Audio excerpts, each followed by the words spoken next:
এমন একটা আইন আসুক, আপনারা চান না? সবাই চান না? আকাশটা কার? জমিনটা কার?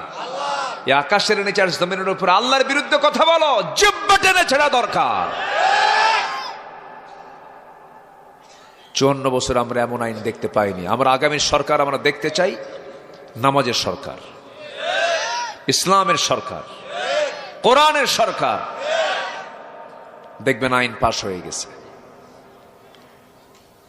সব তো দেখলাম আমরা, দেখা কি কোনো কিছু বাদ আছে আমাদের? সব দেখা শেষ। আগামীর বাংলাদেশকে আমরা দেখতে চাই ইসলামের বাংলাদেশ। ইসলাম কারো না। ইসলাম কি কারো? কোন স্বামীর ইসলাম? কারো বাপের ইসলাম? আল্লাহর ইসলাম। এটা কার ইসলাম? আল্লাহর ইসলাম। রাগ করতেছেন মনে হয়।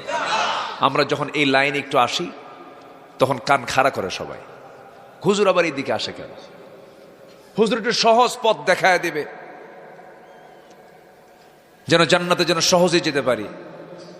হুজুর এই জাতীয় কথা বলবে কেন? 16 বছর তো কথা বলতেই দেয়নি আমাদের। কথা থেমে রাখি নাই, বলছি। জেলও খাটছি, কথাও কইছি। কথা বলা বন্ধ রাখিনি, কথা বলেছি। সম্মানিত ভাইয়েরা, 16 বছরে এই মাহফিলে কত যে ডিস্টার্ব করেছে, কত যে অত্যাচার করেছে। মঞ্চে যখনই আসতাম দুই পাশে ডজন খানেক মশারু নেতা বসে থাকতো। সে মোষগুলো কি 2.5 ইঞ্চি মোটা হাইব্রিড জাতের মোষ।